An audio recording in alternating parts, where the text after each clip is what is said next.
আসসালামু আলাইকুম। আজকে আমি তোমাদের সঙ্গে আলোচনা করব এমসিকিউ হ্যাক্স নিয়ে। কিভাবে এমসিকিউ দাগাবে দেখো। প্রথমে তুমি কোশ্চেনটাকে 3টা পার্টে ভাগ করবে। কয়টা পার্টে? 3টা পার্টে। একটা পার্ট সেটা হচ্ছে তুমি শিওর। একটা পার্টকে ভাগ করবে যেটা তুমি 50-50। আরেকটা পার্টকে তুমি ভাগ করবে যেটা হচ্ছে কঠিন। তো ধরে নাও বাংলা ফার্স্ট পার্টের কথা যদি আমি বলি তাহলে 30টা এমসিকিউ। 30টার ভিতরে 10টা তো অন্তত তুমি থাকবা যেটা তুমি শিওর। 50-50 এরকম ধরো আছে যেটা 10টা কনফিউশন আর 10টা ধরো হচ্ছে কঠিন। তুমি শুরুতে কি করবা? যেই 10টা তুমি শিওর সেই 10টা আগে দেখাবা। এখানে তুমি সময় নিবা 5 মিনিট। তো তোমাদের সময় যেহেতু 30 মিনিট, দেখো আমি কিভাবে সময়টাকে বিভক্ত করছি। যেই 10টা তুমি শিওর সেই 10টা আগে দেখাবা, 5 মিনিটের ভিতরে দেখাবা। তাহলে 10টা চলে গেল, 5 মিনিট গেল, হাতে কত থাকলো? 25 মিনিট থাকলো। আর এমসিকিউ আরও আছে কয়টা? 20টা। এই 10টা তুমি প্রত্যেকটা 1-1 মিনিট করে মানে 10 মিনিট করে রাখবা। এই 50-50গুলো তুমি কি করবা দেখো কিভাবে দাগাবা। প্রথমে তুমি তো জানো যে হয়তো ক হবে অথবা ধরো খ হবে, তুমি এই দুইটা নিয়ে কনফিউজড। কিভাবে দাগাবা?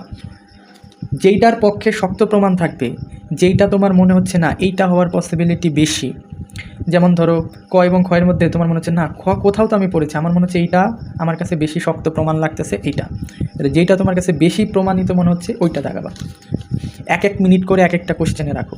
তাহলে এই 10টা তুমি রাখবা 10 মিনিট, তাহলে তোমার গেল 15 মিনিট। এমসিকিউ হইল 20টা। লাস্ট এই 10টা তুমি সময় রাখবা 15 মিনিট।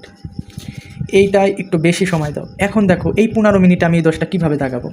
ধরো ক, খ, গ, ঘ। কোনটা সঠিক উত্তর দেখা গেছে তুমি হয়তো জানো না। উত্তর বের করার আগে তুমি যে মেথডটা ইউজ করবা সেটা হচ্ছে এলিমিনেশন মেথড। এলিমিনেশন মেথডটা কি? তুমি আগে উত্তর বাদ দাও।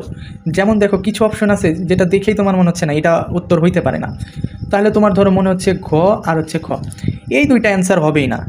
তখন তোমার অ্যান্সার কি আসলো? ক এবং গ এর ভিতর তোমার মনে হচ্ছে না এই দুইটার ভিতরে একটা হইতে পারে।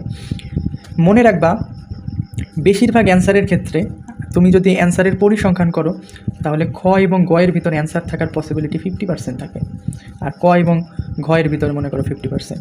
সুতরাং যেহেতু খ অলরেডি চলে গেছে, সম্ভাবনা বেশি থাকবে এটার উত্তর গ হবে। গ হতে পারে, বাট আমরা সম্ভাবনা যদি ভিত্তি করি তাহলে গ হওয়ার সম্ভাবনাটা বেশি। এভাবে প্রত্যেকটা কোশ্চেন এলিমিনেশন মেথডে সময় বেশি লাগিয়ে 15 মিনিটে এই 10টা দাগাবা। আশা করি যদি এভাবে দাগাও ইনশাল্লাহ তোমার এমসিকিউ হওয়ার পসিবিলিটি আরও বেড়ে যাবে ইনশাল্লাহ। 2 নম্বর ট্রিক্স, কোশ্চেন যখন দেখছো, কোশ্চেন দেখার পর অ্যান্সার দেখার আগে তুমি নিজের মনে উত্তরটা ভাবো। যদি তোমার মাথায় উত্তরটা চলে আসে তার মানে তুমি সেটা শিওর, তার মানে তুমি সেটা দাগাও। আশা করতেছি এভাবে যদি তুমি এমসিকিউ দাগাও ইনশাল্লাহ তুমি এমসিকিউতে অনেক ভালো করতে পারবে। ধন্যবাদ। আসসালামু আলাইকুম।